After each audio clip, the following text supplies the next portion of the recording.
거룩하시다, 거룩하시다, 거룩하시다.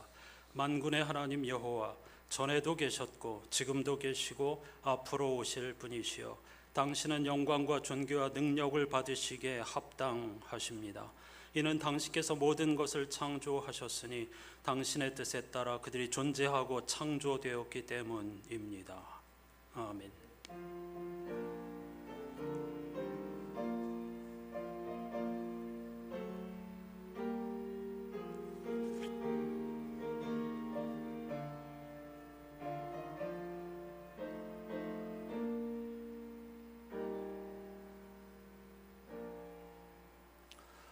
만물을 새롭게 하시는 하나님, 우리들을 하나님보다 조금 못한 존재, 하나님과 비슷한 존재, 창조의 능력을 가진 존재로 불러주시고 하나님의 지혜와 충만함으로 완전하고 아름답게 창조하신 정원 같은 세상을 잘 가꾸어 달라고 당부하여 주시니 감사드립니다. 이 사명을 감당하기 위해서 하나님께서 선물로 허락하여 주신 또 한 주간의 삶을 시작하는 한 주간의 첫날, 태초부터 우리의 유익을 위하여 길을 잃지 않도록 진리와 생명의 마침내에 이르도록 구별하여 주신 거룩한 주일 예배의 자리로 우리를 불러주신 것 감사드립니다. 오늘도 거룩하신 하나님을 찬양하며 예배하지 않을 수 없는 것은 창조 질서에 담겨있는 하나님의 지혜와 완전한 능력을 믿기 때문입니다. 또한 예수 그리스도 안에 충만히 감추어진 하나님의 지혜와 완전한 구원의 능력을 믿기 때문입니다. 이 하나님의 완전하고 충만한 능력 안에서 복의 근원으로 살아가는 한 주간이 되도록 이 예배 시간에 창조와 구원의 자 하나님 앞에 온전히 집중하여 우리 자신을 세우게 해 주시옵소서. 예수 그리스도의 이름으로 간절히 기원하옵나이다. 아멘.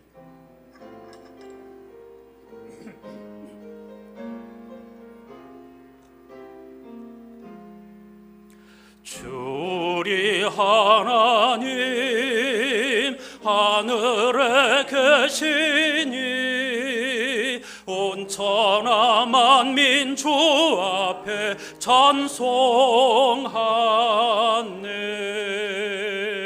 이 천지 만물도 주 앞에 엎드려 그 거룩하신 이름을 늘 높이네.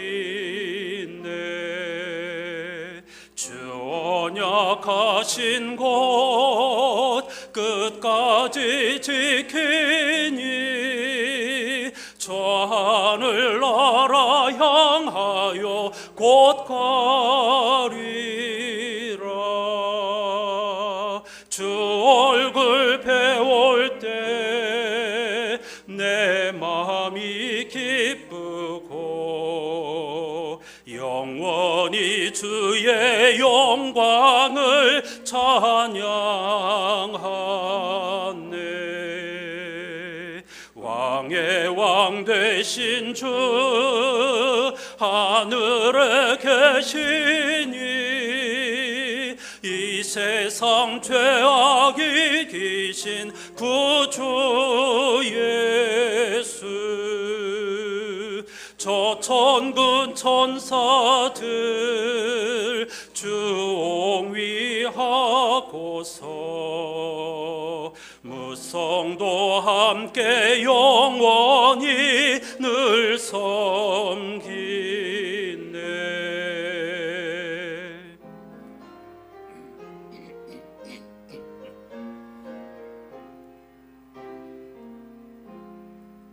성삼일체께 승리한 무리들 다 기쁜 소리 높여서 감사드려. 창조주 하나님 내 주님 되시니 주 앞에 나도 엎드려 경배하네.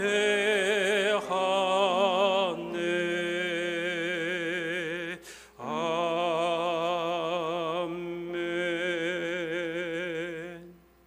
자리에 앉으시기 바랍니다. 오늘 누가복음 마가복음에 예수께서 나는 세상에 불을 던지러 왔다 하시는 말씀을 중심으로 예배할 것인데요, 그것을 주제로 하는 공동기도를 함께 하십시다. 전능하신 하나님, 주님의 말씀은 살아있는 불이니 거짓된 것을 태우고 바위를 부수는 망치니 우리의 완악한 마음을 깨뜨리십니다. 간구하오니 세상이 주는 안일함과 거짓 평화에 안주하지 않게 하시고 주님께서 던지시는 변화를 재촉하는 칼과 불을 기꺼이 받아들이게 하소서. 허다한 믿음의 증인들을 본받아 우리 앞에 놓인 경주를 인내로서 달리게 하시며 마침내 그리스도와 온전히 하나 될 때까지 포기하지 않게 하소서. 성부와 성령과 함께 한 분이시며 믿음의 창시자시오 완성자이신 우리 주 예수 그리스도의 이름으로 기도합니다. 아멘.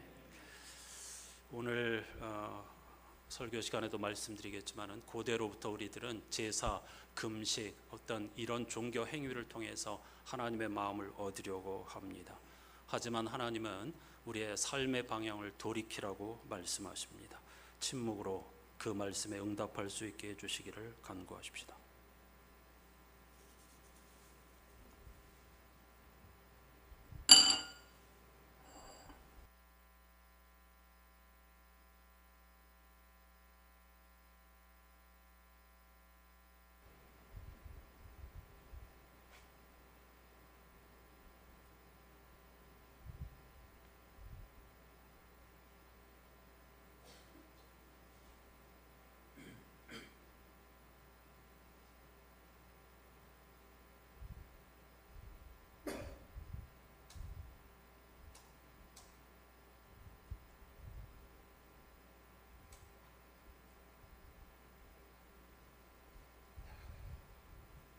우리의 진심을 요구하시는 하나님께서 들려주시는 말씀이 여기 있습니다. 주의 성도들아, 여호와를 찬송하며 그의 거룩함을 기억하며 감사하라. 저녁에는 울음이 깃들일지라도 아침에는 기쁨이 오리로다. 아멘.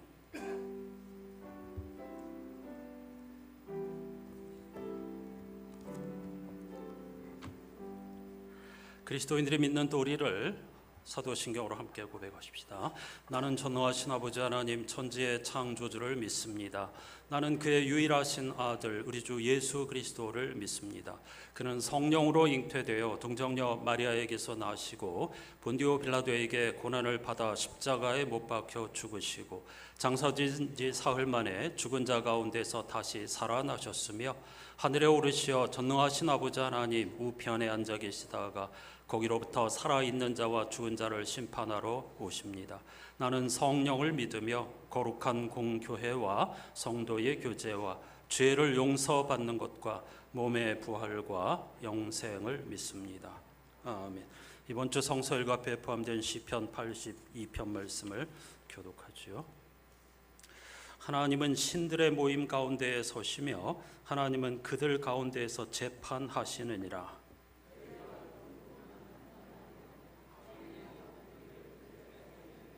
가난한 자와 고아를 위하여 판단하며 곤란한 자와 빈궁한 자에게 공의를 베풀지며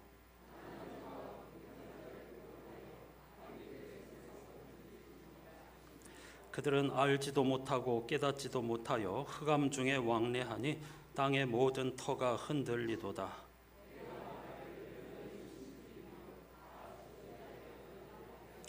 그러나 너희는 사람처럼 죽으며 고관의 하나같이 넘어지리로다.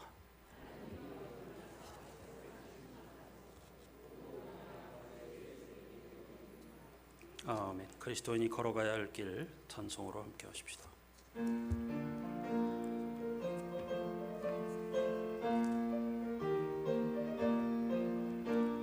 천성을 향해 가는 성도들아, 앞길의 장애를 두려워 말라. 성령이 너를 인도하시리니 왜 지체를 하고 있느냐.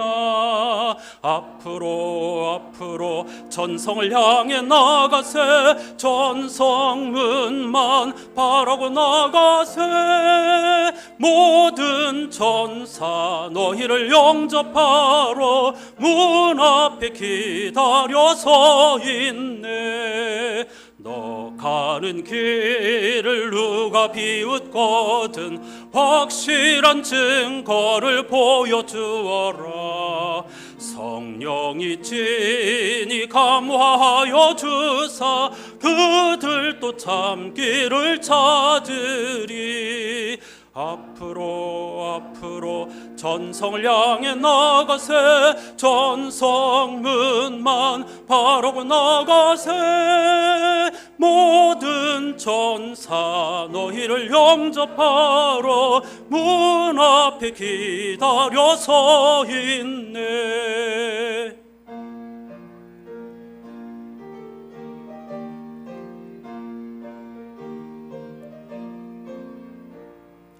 너 가는 길을 모두 가기 전에 내 손에 든 검을 꽂지 말아라. 저마귀 흉계 모두 깨뜨리고 끝까지 잘 싸워 이겨라.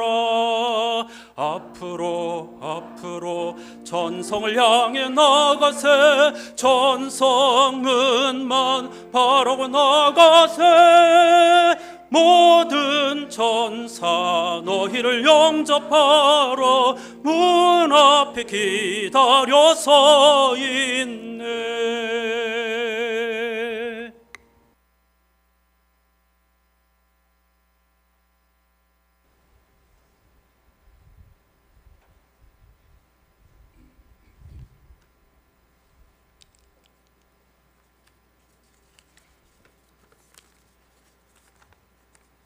온 땅 위에 높임받기 합당하신 하나님 아버지, 오늘도 주의 날을 허락하시고 거룩한 예배의 자리로 저희들을 부르심에 감사합니다. 무더위가 이어지는 계절 속에서도 저희의 몸과 마음을 지켜주시고 이처럼 함께 모여 주님의 이름을 높일 수 있도록 인도하신 하나님의 인자심을 찬양합니다. 이 시간 마음과 뜻과 정성을 다하여 주님을 찬양하며 예배하오니 기쁘게 받아 주시옵소서. 자비의 하나님, 전의의 연약함을 주님 앞에 고백합니다. 이 땅이 자연재해와 기상이변으로 인해 많은 고통을 겪고 있습니다. 해가 지날수록 점점 더워지는 날씨, 집중호우와 태풍, 그리고 이웃나라의 지진까지 일어나고 있습니다. 피해를 입고 삶의 터전을 잃어버린 이들에게 치유와 회복의 손길을 다하여 주시옵소서. 주님의 사랑과 은혜로 이 어려운 시기를 이겨낼 수 있도록 도와주시옵소서.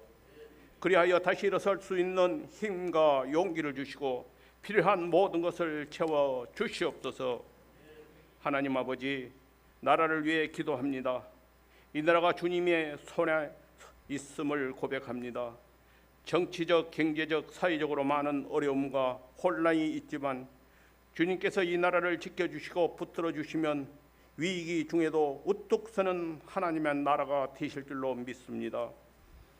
지도자들에게는 지혜와 명철을 주셔서 주님의 공의와 정의가 이 땅에 온전히 이루어지게 하시고 이 나라의 지도자들이 국민을 위해 헌신하며 올바른 결정을 내릴 수 있도록 인도하여 주시옵소서. 오늘도 말씀을 선포하실 목사님께 성령의 능력을 더하여 주시고 그 말씀을 통해 저희 모두 마음이 새롭게 되며 말씀을 듣는 저희들의 마음도 옥토밥되어 그 말씀의 열매 맺고 저희들의 삶 속에서 실천되게 하여 주시옵소서. 주님을 찬양하며 예배드리는 이 시간 저희의 마음 문이 열리고 주님의 은혜를 경험하게 하여 주시옵소서. 이 예배를 위해 헌신하는 모든 손길들 위해 주님의 은혜와 축복이 넘치게 하여 주시옵소서. 주님을 섬기며 예배를 위해 보이지 않는 곳에서 수고하는 이들이 기억하여 주시고 그들의 헌신이 주님께서 기뻐 받으시는 거룩한 제물이 되게 하여 주시옵소서. 또한 가정에서나 병상에서 직장에서나 예배를 드리는 모든 성도들에게 동일한 은혜와 평강을 허락하여 주시옵소서. 믿사옵고 우리를 구원하신 예수님의 이름으로 기도드렸습니다.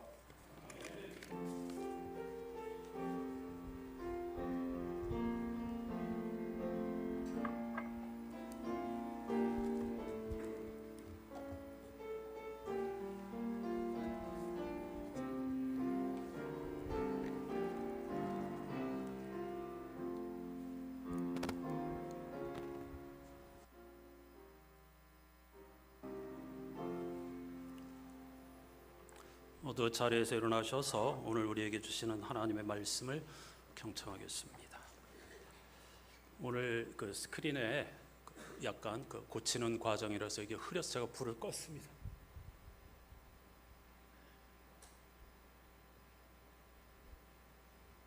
조금이라도 보시기 편하시라고 일부러 불을 끈 겁니다. 자, 성령 강림절후 10번째 주일에 주시는 하나님의 말씀, 신약성서 누가복음 12장 49절로 51절까지 말씀인데요. 메시지 성서로 읽겠습니다. 한 목소리로 읽어보실까요? 나는 이 땅에 불을 지르러 왔다. 바로 지금 이 땅이 활활 불타고 있다면 얼마나 좋겠는가. 나는 모든 것을 바꾸고 모든 것을 제대로 뒤집으려고 왔다. 이 일을 이루기를 내가 얼마나 기다렸던가. 너희는 내가 모든 것을 순탄하고 무난하게 만들려고 온 줄 아느냐? 아니다. 나는 분열과 대립을 일으키러 왔다. 아멘. 자리에 앉으시기 바랍니다. 올해는 우리 대한민국 광복 80주년이 되는 뜻깊은 해이죠. 영상으로 함께할 찬송은 우리 찬송가 584장 우리나라 지켜주신 이라는 곡입니다. 성악가로 살다가 어떤 사고로 목소리를 잃었다가 다시 회복하여 하나님을 찬양하는 목회자로 살고 있는 분의 찬송으로 가사에 집중하면서 함께 찬송하십시다.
찬송을 통해서 정말 땅끝까지 하나님의 그 아름다운 복음을 전하라고 우리 민족에게 기회를 주시는 음성을 한국교회가 알아듣고 행동으로 옮기고 삶의 방향을 돌이켜야 할 줄로 믿습니다. 그 일에 앞장서는 본이 되는 우리 안산교회 공동체가 될 수 있기를 주님의 이름으로 축복합니다. 지난 주일에 우리는 너의 몸에서 나오는 자가 너를 상속할 것이라는 말씀을 읽으면서 예배하였습니다. 이 말씀은 단지 아브라함에게 자식을 주시겠다는 약속이 아니라 무엇이 인간을 구성하는가에 대한 하나님의 엄중한 가르침이라고 했습니다. 우리의 살과 피로 이룬 것이 아닌 지식, 재물, 권력은 결코 우리의 것이 될 수 없고 순식간에 손가락 사이로 빠져나가는 모래처럼 되리라는 경고이지요. 예배를 마친 후 인사를 나눌 때에 집사님 한 분이 목사님 오늘 또 제 마음을 흔들어 놓으셨네요 라고 하셨습니다. 제가 그런 것이 아니라 하나님의 말씀이 그렇게 한 것입니다. 집사님은 설교자의 정체성을 정확히 짚어 주었습니다. 설교자는 일상의 세례를 받고 살아가는 여러분에게 살아있는 하나님의 말씀을 던져 영혼을 흔드는 일, 잠에서 깨우는 역할을 하는 도구이니까요. 한동일 전 신부님은 이렇게 말합니다. 침묵이 고요하지 않은 것처럼 하느님의 말씀도 고요하지 않습니다. 그분의 말씀은 불과 같아서 말씀을 접한 사람의 마음은 평화로울 수 없습니다. 말씀을 접한 인간에게는 평화가 아니라 수많은 갈등의 요소로 불이 붙습니다. 말씀으로 인해 불이 붙는 것은 그 말씀이 이전과는 다른 삶과 생활을 요구하기 때문입니다. 침묵의 공간에서 오히려 침묵하지 않는 내면을 발견하는 것처럼 하나님의 말씀은 그렇게 우리 마음에 불을 지릅니다. 라고 말이죠. 이번 주 성서일과 앞에 주어진 말씀들도 우리 영혼에 묵직한 돌직구를 던지며 우리 마음에 불을 지핍니다. 오늘 본문에서는 주님이 직접 그렇게 말씀하셨습니다. 유대 성서를 직역하면 다음과 같습니다. 49절 말씀만 함께 읽어보실까요? 나는 세상에 불을 던지러 왔다. 이것이 내가 벌써 불길이 활활 타올랐으면 하고 간절히 바라는 이유다. 다시 한번 읽겠습니다. 나는 세상에 불을 던지러 왔다. 이것이 내가 벌써 불길이 활활 타올랐으면 하고 간절히 바라는 이유다. 무슨 말씀입니까? 예수께서 오신 목적은 하나님 나라, 다시 말하면 하나님의 다스림이 온 세상에 가득하게 하려는 것이었습니다. 따라서 벌써 불길이 활활 타올랐으면 하고 간절히 바란다는 것은 주님의 마음이 온통 하나님의 나라에 집중되어 있다는 뜻입니다. 하나님의 통치 철학이 이 땅에 강물처럼 흐르는 세상 빨리 왔으면 내 마음과 내 영혼은 온통 거기에 가 있다. 이렇게 말씀하시는 것이죠. 그런데 아직 때가 아닙니다. 그래서 주님은 이렇게 말씀하셨습니다. 이어지는 절을 함께 읽어보죠. 하지만 내가 받아야 할 세례가 있다. 이 일을 다 겪어낼 때까지는 내 마음이 얼마나 괴로울지 모른다. 예수가 받아야 할 세례는 십자가의 고난과 죽음을 의미합니다. 내가 받아야 할 세례가 있다. 내가 져야 할 십자가가 아직 기다리고 있다. 이 일을 다 겪어낼 때까지는 내 마음이 얼마나 괴로울지 모른다는 말은 십자가의 고통을 두려워한다는 의미라기보다는 부활 이후 곧 다가올 하나님 나라에 대한 갈망으로 보아야 합니다. 따라서 49절 말씀과 50절 말씀은 똑같은 내용을 담고 있는 것이죠. 주님의 마음이 급합니다. 십자가의 고통이 너무나 극심하고 부끄럽고 또 엄청난 것이지만 그걸 통해서 빨리 하나님의 나라가 온 세상에 편만하였으면, 충만하였으면 하는 것이 예수 그리스도의 바람이라는 것을 알 수가 있습니다. 그 간절한 바람을 예수께서는 나는 세상에 불을 던지러 왔다라고 표현한 겁니다. 평행 본문인 마태복음은 불이 아니라 나는 세상에 칼을 던지러 왔다 이렇게 우리에게 전하고 있습니다. 불과 칼 둘 다 같은 의미입니다. 우리는 평화의 왕이신 예수님이라는 표현에 익숙한데 나는 불을 던지러 왔다, 나는 세상에 칼을 던지러 왔다 무시무시한 말씀을 하시니 멈칫할 수밖에 없습니다. 당연히 고민이 되지요. 예수님이 왜 이러시나? 도대체 무슨 말씀을 하시려는 건가? 예수께서는 이처럼 낯설고 걸려 넘어지게 하는 비유를 통해 우리의 시선을 하나님 나라에 오롯이 집중하게 하시려는 겁니다. 구약 성서에서 이런 역할을 하는 문학적 장치가 바로 지난 주일에 우리가 읽었던 보라는 외침입니다. 이 보라라고 하는 외침은 이전과는 전혀 다른 새로운 주장이나 진리의 세계로 우리의 시선을 모아주는 역할을 합니다. 지난주일 읽은 창세기 15장 4절 말씀이 대표적인데 창세기 기자가 사용한 두 가지의 사례를 더 살펴보겠습니다. 다 우리에게 유명하고 익숙한 구절인데요. 먼저 창세기 2장 15절에서 17절까지의 말씀을 보면 이렇게 되어 있습니다. 하나님이 사람을 데려다가 에덴 동산에 두시고 명령하셨다. 동산에 있는 모든 나무의 열매는 네가 먹고 싶은 대로 먹어라. 그러나 선과 악을 알게 하는 나무의 열매만은 먹어서는 안 된다.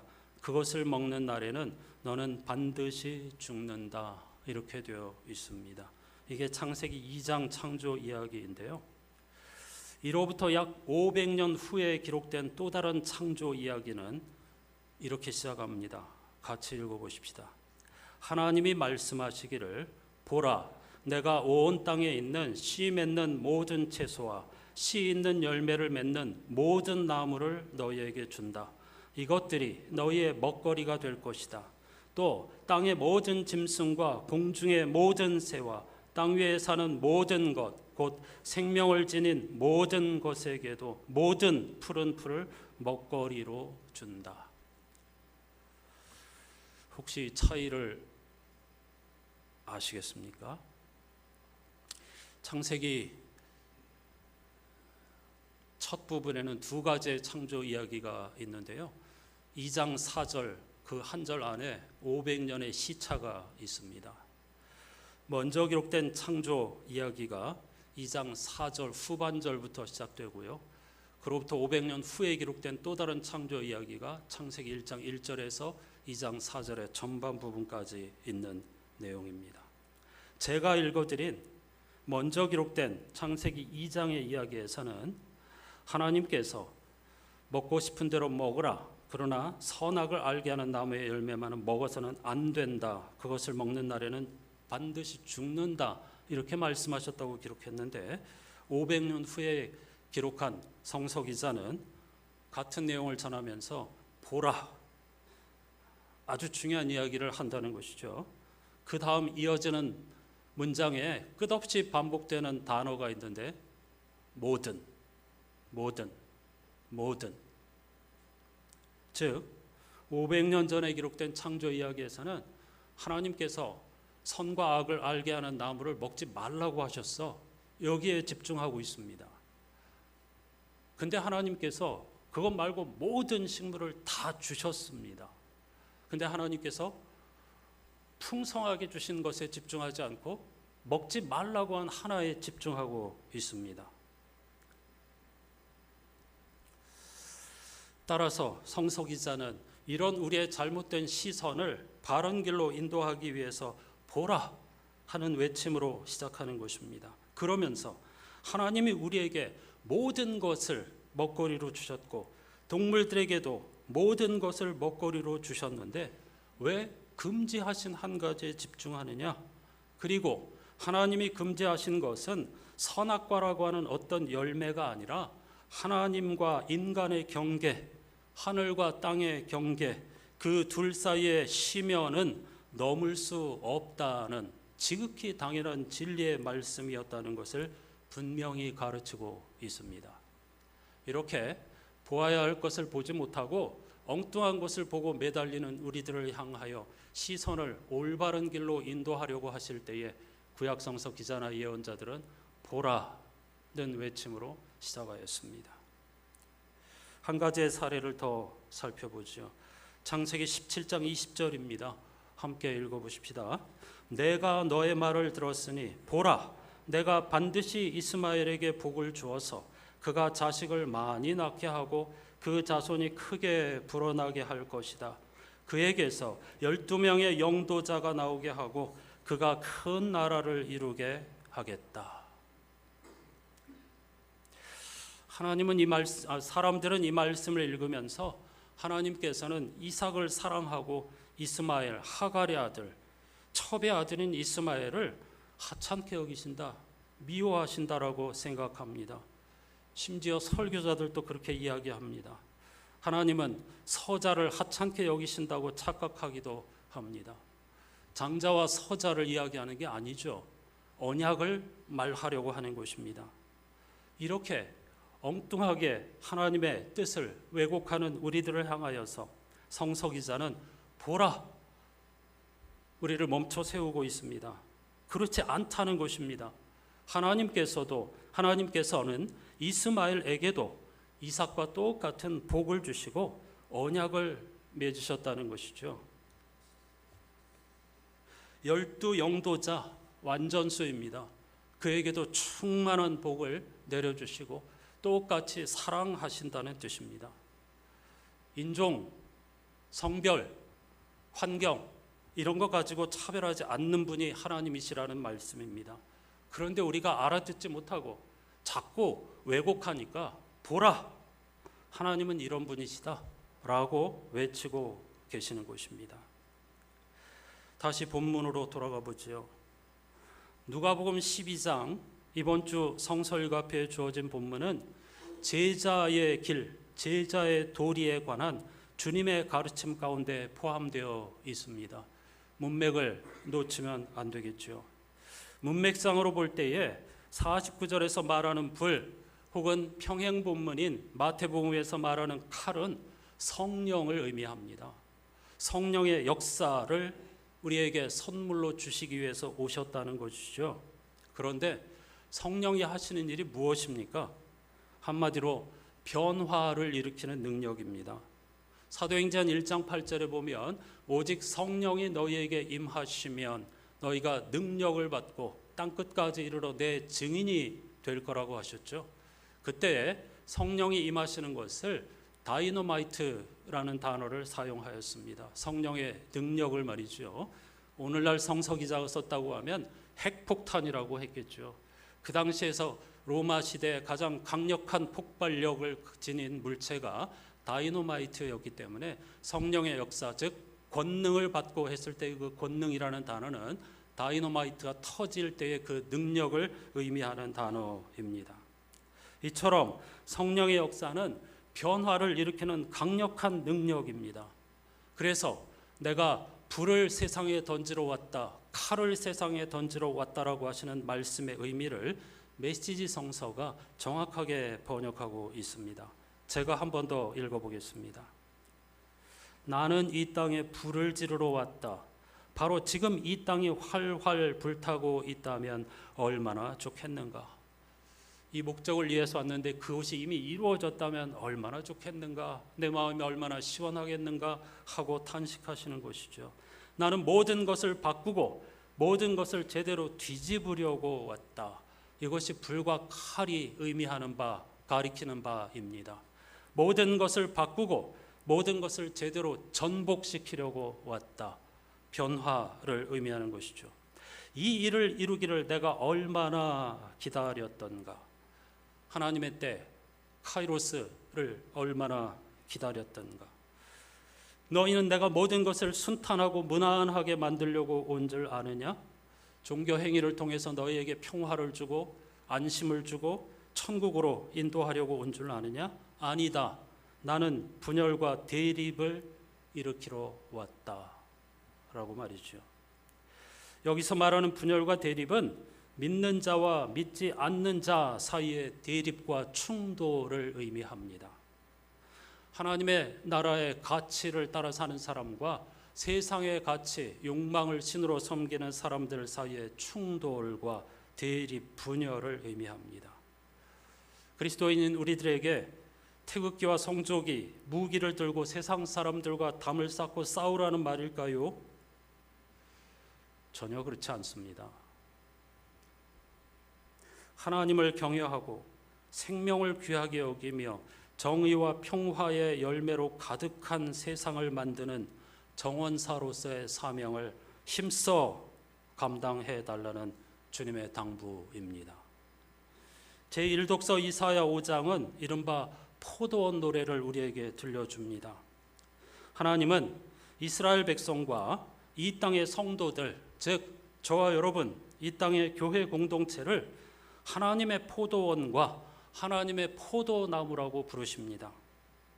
그렇게 부르실 뿐만 아니라 기름진 언덕에 정성껏 땅을 일구고 쓸모없는 돌을 골라내고 좋은 포도 종자를 심으셨다는 겁니다. 그리고 그것을 망가뜨리지 못하게 하기 위해 망대를 세우고 포도주 짜는 틀을 정성껏 준비한 후 좋은 열매가 맺기를 기다리셨다는 거죠. 그런데 때가 되어 열린 것은 들포도뿐이었다는 겁니다. 하나님은 탄식하십니다. 나는 너희가 옳은 일 하기를 기대하였는데 들리는 것, 보이는 것은 너희에게 희생된 사람들의 울부짖음뿐이다 라고 말이죠. 이스라엘 백성들에게 정의와 평화의 열매를 기대하고 그들을 이집트로부터 구원하셨으며 광야 40년의 훈련을 통해서 다듬어 오셨건만 불의와 그리고 전쟁이 횡행한 어두운 세상을 만들었고 그에 따라 희생된 사람들의 울부짖음만이 하나님께 울려 퍼진다는 것이죠. 한국교회와 성도들을 향하여서 옳은 일, 좋은 향기로운 삶의 모델이 되기를 기대하시고 우리를 부르셨는데 교회와 성도들로 말미암아 상처받은 사람들의 울부짖음뿐이다 라고 탄식하시는 것입니다. 성시 시편 82편에서도 하나님은 이스라엘과 땅의 성도들을 이스라엘과 땅의 지금 우리들을 향하여서 너희는 신과 같은 존재이며 가장 높으신 분의 자녀들이라고 부르셨습니다. 하지만 하나님의 정원사인 그들이 그리고 우리들이 행한 일은 힘 있는 자의 편에서는 불공정한 재판이었습니다. 그들의 불의를 당시 시대상에 견주어서 한마디로 불의한 재판을 행하고 있다. 여기에 모든 것이 다 담겨 있습니다.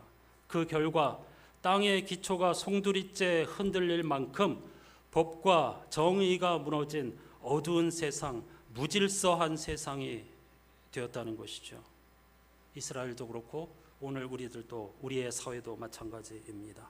따라서 하나님은 시편 82편 말미에서 신과 같은 존재로 너희를 창조하였고 너희에게 에덴 동산과 같은 정원을 잘 가꾸어 달라고 부탁하였지만은 너희들이 그 사명을 감당하지 못했기 때문에 너희들도 결국 보통 사람처럼 쓰러지고 죽을 거라고 선언하셨습니다. 지금 우리의 현상을 정확하게 짚어줍니다. 이번 주 성서일과표에 주어진 가르침은 예언자 스가랴가 선포한 하나님의 말씀과도 정확하게 일치합니다. 스가랴는 모두 14장으로 이루어진 책이지만 8장까지가 원래 스가랴입니다. 8장까지의 이야기를 통해서 스가랴는 자신이 본 환상을 통해 하나님의 말씀을 포로 귀한 공동체에게 전합니다. 희망에 부풀어 돌아왔지만 현실을 보고 자포자기하고 절망에 빠지고 원망과 불평에 사로잡힌 귀한 공동체를 향하여 자신이 본 환상을 통해 하나님의 말씀을 전한 겁니다. 환상을 통해 하나님의 말씀을 전했다고 강조한 것은 환상이 아니라 하나님의 말씀에 집중해야 한다는 뜻입니다. 스가랴가 포로 생활에서 돌아온 다음에 하나님의 부름을 받은 때는 페르시아의 다리오 왕 제2년이었습니다. 우리는 지난 금요일 7장까지를 읽었는데 1장부터 6장까지, 즉 스가랴가 본 8가지의 환상을 통해 하나님의 말씀을 들려주었던 배경은 다리오 왕 2년인데 7장과 8장의 배경은 다리오 왕 4년이 배경입니다. 스가랴가 환상을 본 지 2년, 그리고 스가랴와 함께 스룹바벨의 동료에 의해서 무너진 성전을 다시 재건하기 위한 공사를 시작한 지 2년이 되었다는 뜻이죠.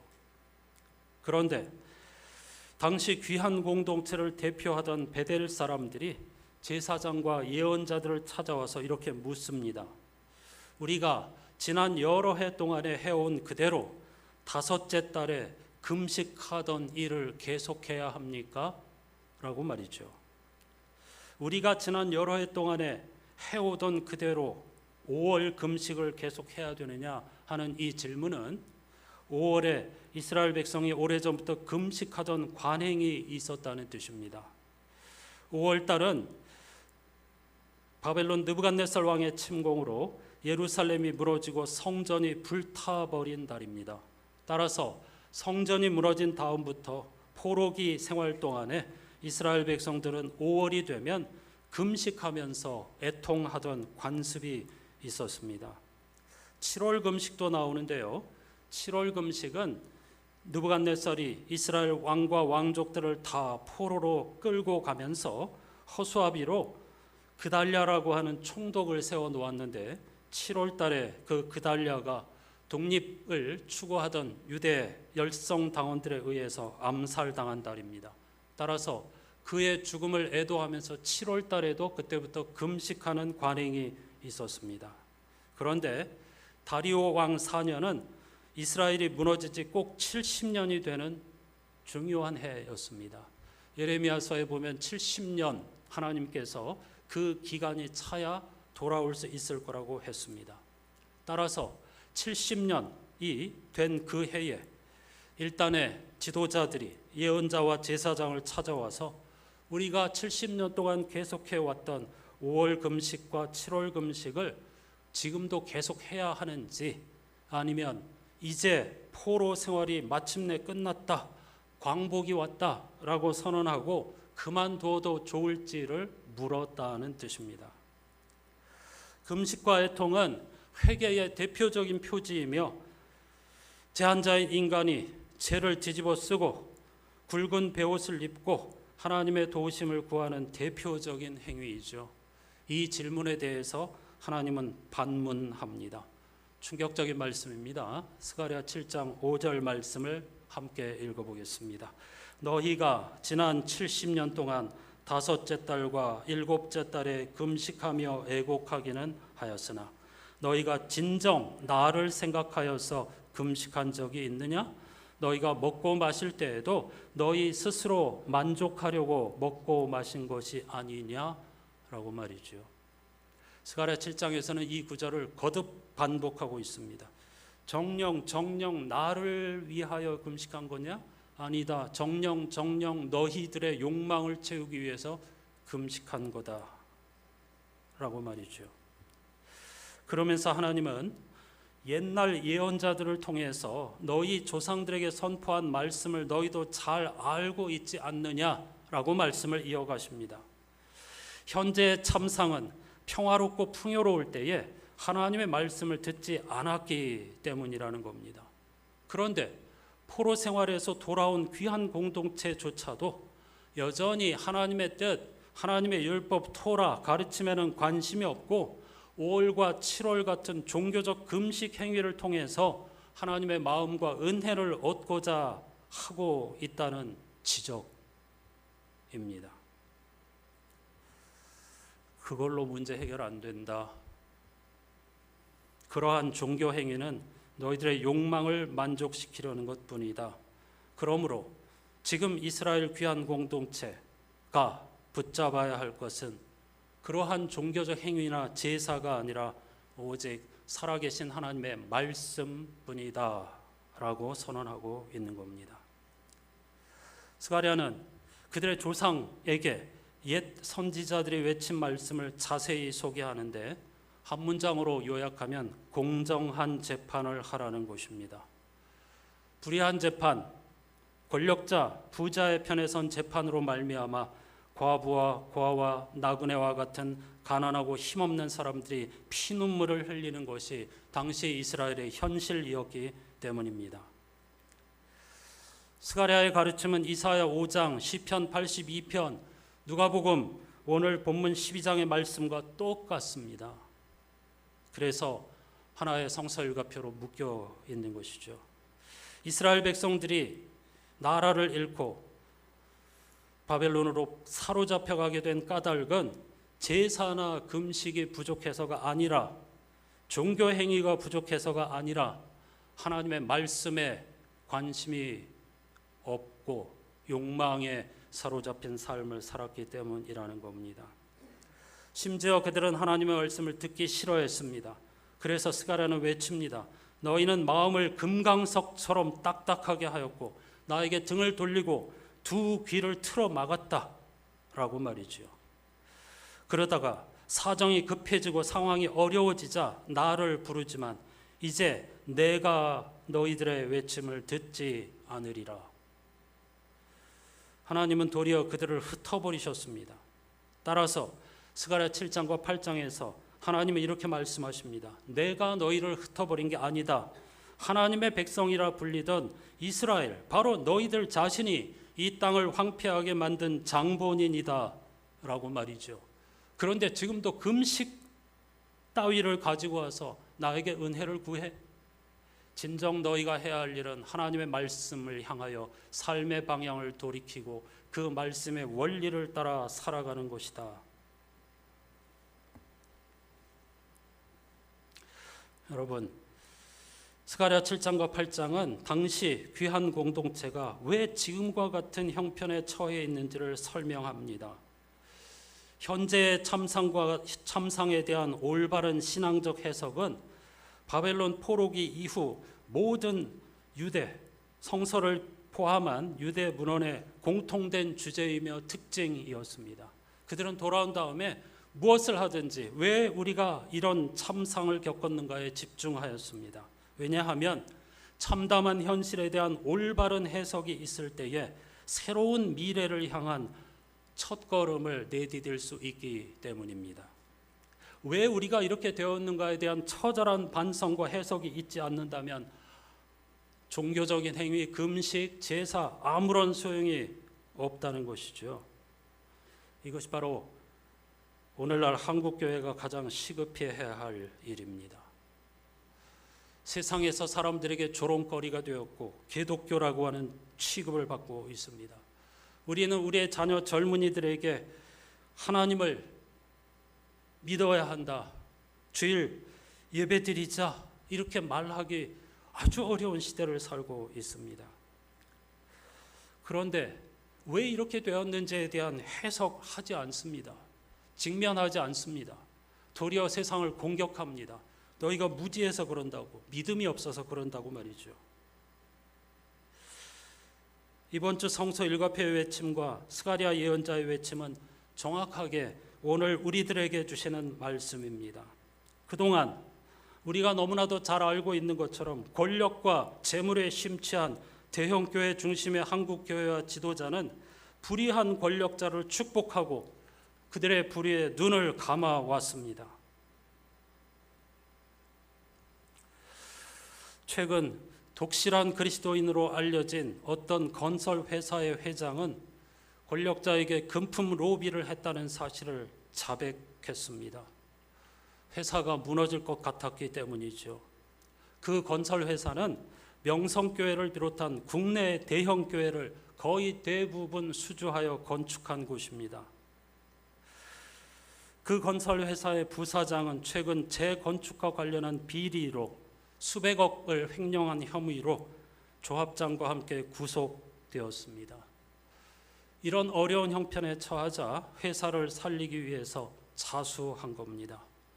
안타깝게도 보도할 때마다 그 회장은 독실한 그리스도인으로 소개되지만 그 회사는 비리의 백과사전으로 널리 알려진 기업입니다. 저는 그 회사와 회장을 비난하려는 것이 아닙니다. 그게 오늘 우리 한국교회의 자화상입니다. 저의 자화상이고 우리의 자화상입니다. 하나님의 말씀에 관심이 없습니다. 부자 되고 복 받고 화를 당하지 않고 권력을 얻고, 하나님이 한국교회를 심판한 것이 아닙니다. 우리가, 한국교회가, 그리고 저를 포함한 교회의 지도자, 목회자들이 한국교회를 무너뜨린 장본인이라는 사실을 스가랴 예언자가 준엄하게 꾸짖고 있습니다. 그럼에도 불구하고 우리가 왜 이런 고통을 당하고 있는지, 부끄러움, 조롱을 당하고 있는지를 진지하게 돌아보고 회개하지 않고 여전히 총동원 전도주일, 특별 새벽기도, 치유집회, 은사집회, 금식, 아닙니다. 5월 금식과 7월 금식을 계속 해야 합니까? 아니다. 내가 원하는 것은 그런 게 아니다. 하나님이 이렇게 말씀하십니다. 철저하게 회개하고 처음부터 다시 시작해야 합니다. 하나님의 말씀으로, 말씀의 원리로 삶의 방향을 돌이켜야 합니다. 선을 행해야 합니다.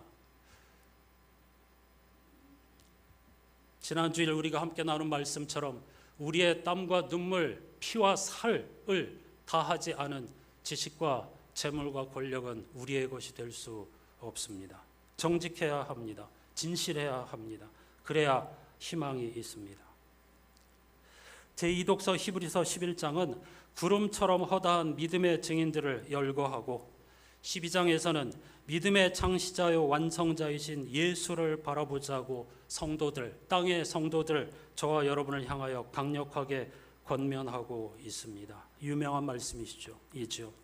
여러분, 성서일가표 히브리서 12장 1절과 2절 말씀을 같이 읽어보십시다. 제2독서 히브리서 10장 마지막 부분입니다. 함께 하시죠. 그러므로 이렇게 구름대와 같이 수많은 증인이 우리를 둘러싸고 있으니 우리도 갖가지 무거운 짐과 얽매는 죄를 벗어버리고 우리 앞에 놓인 다름질을 참으면서 달려갑시다. 믿음의 창시자여 완성자이신 예수를 바라봅시다. 그는 자기 앞에 놓여있는 기쁨을 내다보고서 부끄러움을 마음에 두지 않으시고 십자가를 참으셨습니다. 그리하여 그는 하나님의 보좌 오른쪽에 앉으셨습니다. 아멘. 사랑하는 여러분, 하나님의 말씀은 불과 같고 칼과 같아 히브리서 기자의 고백처럼 우리의 영혼을, 존재를 변화시킵니다. 불과도 같고 칼과도 같은 성령의 감동이 바로 그것입니다. 성령께서는 그리스도인들로 하여금, 저와 여러분으로 하여금 다른 세상을 살게 하는 것이 아니라 다른 영적 안목으로 살아가게 하시는 분이십니다. 이런 칼과 불의 외침에 응답하여 하나님의 말씀 원리를 따라 선을 행하며 향기로운 모델이 되는 삶을 살아가는 저와 여러분이 될 수 있기를 주님의 이름으로 축복합니다. 성령을 불에 비유하고 있는 찬송가 194장을 함께 하십시다.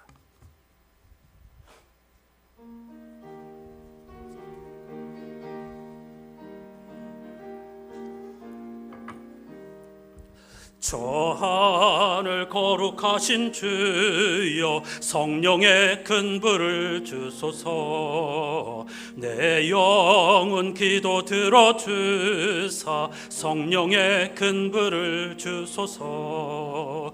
주 약속하신 말씀대로 다 정결케 하여 주소서. 그 거룩하신 이름 따라 성령 성령의 근부를 주소서. 내 주여 기도 들어주사 성령의 근부를 주소서. 주 말씀 따라 살아갈 때 성령의 근부를 주소서. 내 영혼 차고 넘치어서 새 사람이 만들어지고 내 헛된 것을 태우도록 성령의 근부를 주소서. 이 냉랭하고 악한 마음에 성령의 근부를 주소서. 내 마음에 사랑 불타도록 성령의 근부를 주소서. 악한 세력 물리치고 나 참되게 살아가는 것 다 주님 은혜이시오니 성령의 근부를 주소서. 박수하시면서 3절과 4절을 다시 하십시다. 이 냉랭하고 악한 마음에 성령의 근부를 주소서. 내 마음에 사랑 불타도록 성령의 근부를 주소서. 악한 세력 물리치고 나 참되게 살아가는 것 다 주님 은혜이시오니 성령의 근부를 주소서. 나 담대하고 순종하게 성령의 근부를 주소서. 나 주께 이웃 인도하게 성령의 근부를 주소서. 주 제단 위의 모든 것을 다 바치니 받아주소서. 나 주님만을 기리도록 성령의 근부를 주소서. 4절 나 담대하고 순종하게 성령의 근부를 주소서. 나 주께 이웃 인도하게 성령의 근부를 주소서.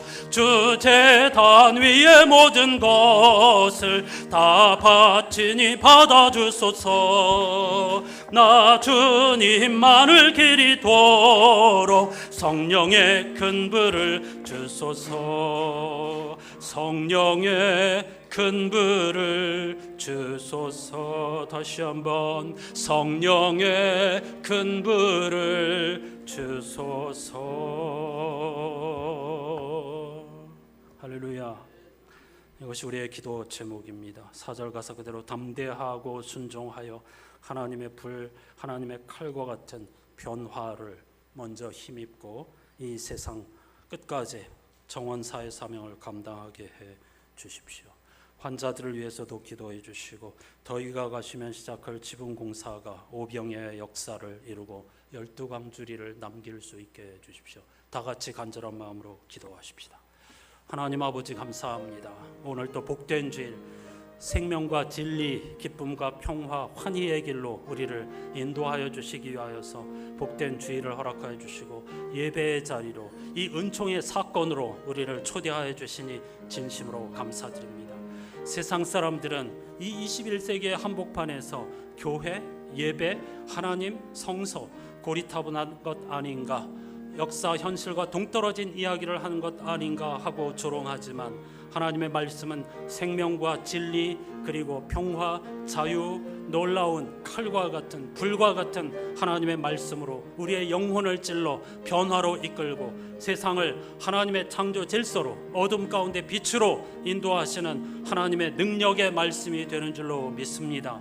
하나님, 사랑하는 안산의 교우들 스가랴나 이사야 예언자나 시편 82편 지혜자나 예수 그리스도의 오늘 누가복음의 말씀처럼 하나님께서 간절하게 바라시는 하나님 나라, 하나님의 질서가 예수 그리스도의 충만하심처럼 충만하여지는 세상을 얼마나 열망하고 계시는지를 우리에게 보여주고 있습니다.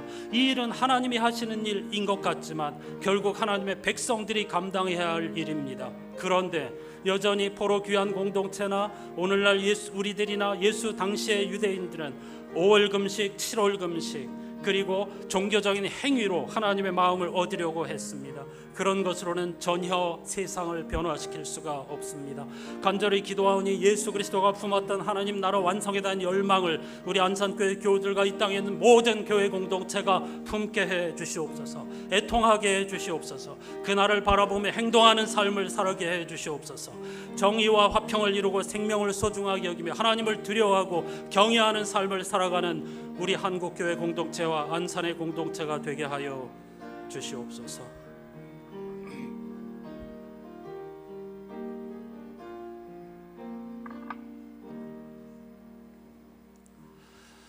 하나님, 우리를 생명과 구원, 창조, 완성으로 이끌기 위하여서 오늘 또 귀한 주일을 허락하여 주시고 예배라고 하는 은총의 사건에 우리를 초청하여 주신 것 진심으로 감사드립니다. 세상 사람들은 알지 못하여 이런 행위를 조롱하지만 우리는 예수 그리스도 안에 있는 충만함이 지금도 우리들 안에 있고 우리를 통하여서 하나님께서는 하나님의 나라를 창조의 목적을 이루기 원하신다는 사실을 이번 주 성서 일가표가 외치고 있습니다. 특히 누가복음 12장에서는 그 완성을 갈망하는 예수 그리스도의 피 끓는 심정을 읽을 수 있습니다. 그날 그 불이 이미 이 세상에 활활 불타고 있다면 얼마나 좋을까라고 말이죠. 하지만 구약성서 시대 포로기한 공동체나 예수님 당시의 사람들이나 오늘날 한국교회 성도들과 교회 공동체는 여전히 5월 금식, 7월 금식을 통해 하나님의 마음을 얻으려고 하고 집회를 통해서 은혜를 받으려고 하고 축복성회라는 이름으로 하나님을 기만하고 있습니다. 지금 필요한 것은 그것이 아닙니다. 우리의 진정한 참상에 대한 돌아봄 그리고 분석과 회개, 삶의 방향을 돌이키는 것입니다. 한국교회와 특히 우리 안산교회 공동체가 오늘 본문이 들려주는 이번 주 성서일가표가 들려주는 예수 그리스도의 그 피 끓는 간절한 열망을 알아듣게 해주시고 그것이 우리의 마음이 되게 해주시고 우리 교회의 목적, 존재, 이유가 되게 해주시옵소서. 예언자들의 외침처럼 하나님을 두려워하고 조심스러운 마음으로 생명을 귀하게 여기며 우리가 일하고 있는 직장, 몸담고 있는 공동체 가정에 하나님의 창조의 질서가 활짝 꼽히고 가난한 자가 함께 어울려 춤추는 세상을 만들어가는 선한 행실에 힘쓰는 우리들이 되게 해 주시옵소서. 이 한 주간 동안에도 고통받는 환자들에게 하나님 나라가 충만히 임하고 구원 완성에 대한 갈망이 충만히 임하게 해 주시옵소서.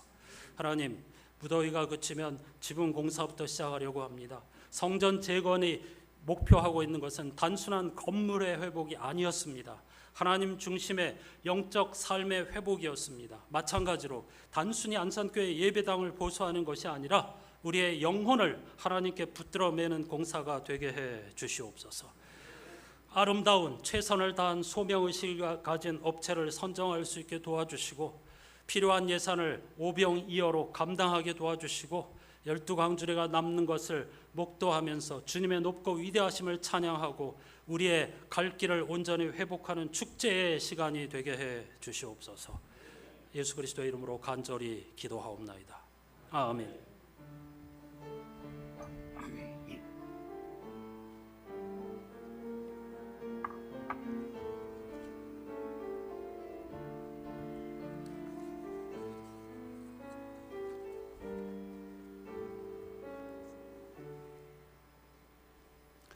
이렇게 인사하십시다. 주님의 열망이 당신의 것이 되기를 바랍니다.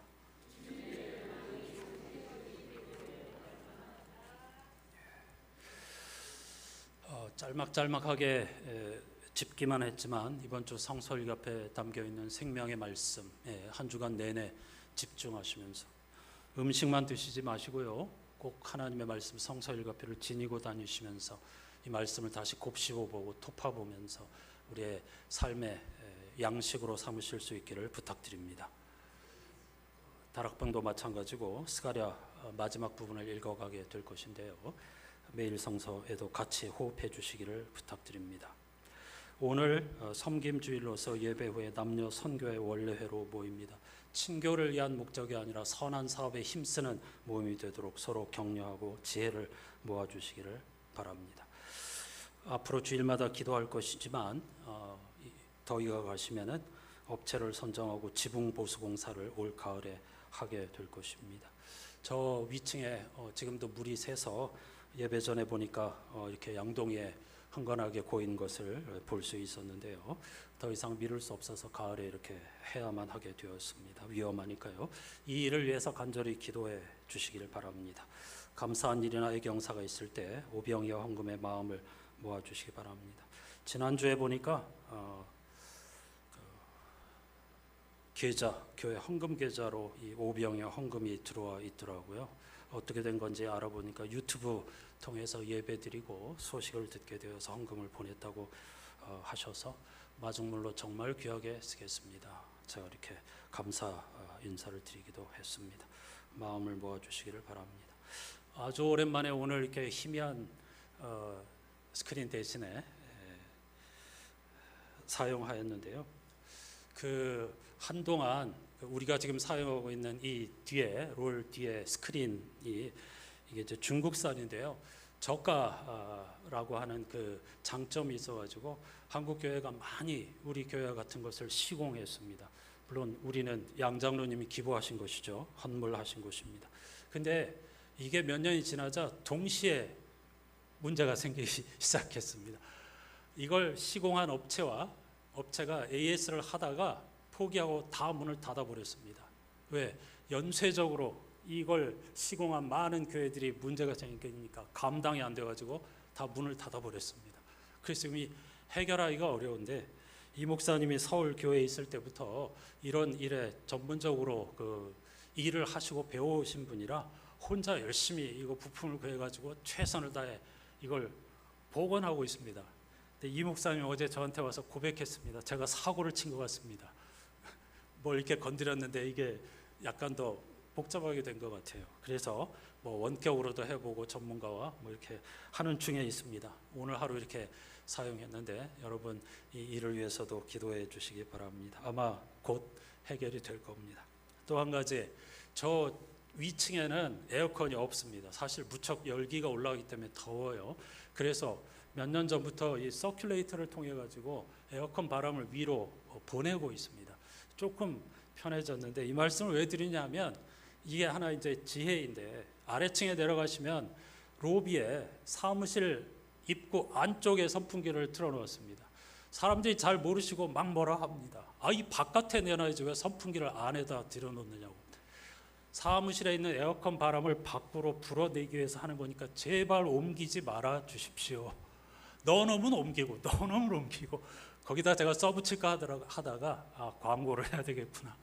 여러분 시원하게 해드리려고 안에서 에어컨 바람을 밖으로 불어내는 것입니다. 똑같은 원리니까 제발 건드리지 말아 주십시오. 부탁드립니다. 사람의 생각이 다 달라요. 일일이 다 설명하고 양해를 구하고 이렇게 해야 되는 것 같습니다. 오늘은 미안하지만 점심 식사가 없습니다. 무더위를 뚫고 사랑하는 이들과 함께 또는 구역 식구들이나 혹은 선교 회원들과 시원한 음식 드시면서 지역사회 경제 활성화에도 이바지해 주시기를 바랍니다. 내년에는 점심 식사를 매주 할 생각입니다. 아주 소박한 음식을 먹더라도 그게 예배의 일환이고 연장이고 교제의 장이라서 매우 중요한 겁니다. 금년에 1년에 한 달에 2번만 해보니까 다 하는 게 좋겠다, 그런 생각을 여러분들도 이야기하고 있고 제 생각도 그렇습니다. 내년부터는 매주 식사 교제도 해보도록 하죠. 다 같이 자리에서 일어나셔서 찬송하시고 축도하겠습니다.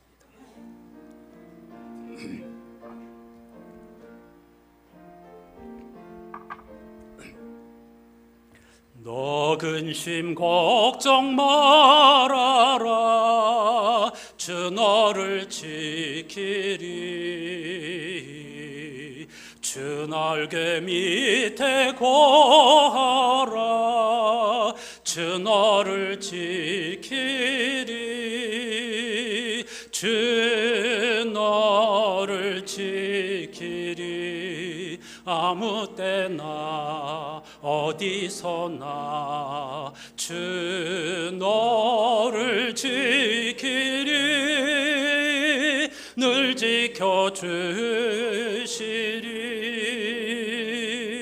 주 너를 지키리 아무 때나 어디서나 주 너를 지키리 늘 지켜주시리.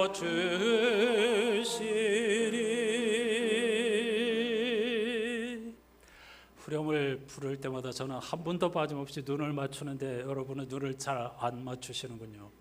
서로 축복하는 찬송이니까 서로 이렇게 바라보면서 찬송하시면 더 좋겠습니다. 주 너를 지키리 한 번 더 하십시다. 주 너를 지키리 아무 때나 어디서나 주 너를 지키리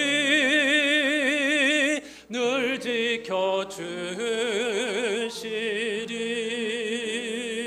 지켜주시리. 나는 이 땅에 불을 지르러 왔다. 바로 지금 이 땅이 활활 불타고 있다면 얼마나 좋겠는가. 나는 모든 것을 바꾸고 모든 것을 제대로 뒤집으려고 왔다. 이 일을 이루기를 내가 얼마나 기다렸던가. 아멘. 우리 구주 예수 그리스도의 은혜와 하나님 아버지의 사랑과 성령님의 말로 닿을 수 없는 탄식과 교제가 이 땅에 예수 그리스도의 십자가와 부활을 통하여 하나님의 창조의 목적이 이루어지고 정의와 공평과 평화가 강물처럼 이루어지는 세상을 그렇게도 간절히 원하시는 성부, 성자, 성령님의 갈망을 우리의 영혼과 삶 전체에 부여잡고 주님의 마음으로 성령의 불, 성령의 칼로 말미암아 이 땅에 믿는 이의 아름답고 향기로운 가치를 행동으로 실현하여 하나님 나라의 아름다운 정언사가 되기로 다짐하는 모든 성도들의 삶의 자리에 영원히 함께해 주시옵기를 간절히 축원하옵나이다. 아멘.